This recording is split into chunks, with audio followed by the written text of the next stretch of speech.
শুধু দরকার সঠিক বার্থ ডিটেলসের।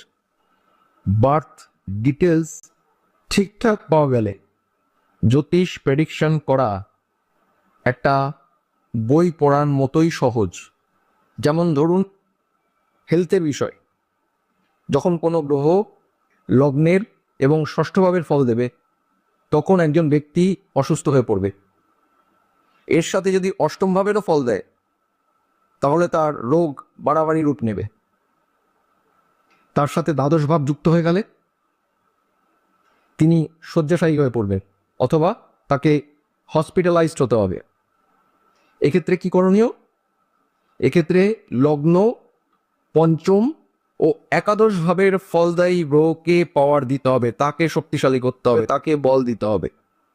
তাহলেই রোগের বিরুদ্ধে লড়াই করা সম্ভব, তাহলেই অনেকটা ভালো থাকা যেতে পারে। তবে এই কথাগুলো কখনোই কোনো মারণ ব্যাধির ক্ষেত্রে প্রযোজ্য নয়। সেই ক্ষেত্রে প্রেডিকশন অন্যরকম, সেটা নিয়েও আলাদা ভিডিওতে আলোচনা করব।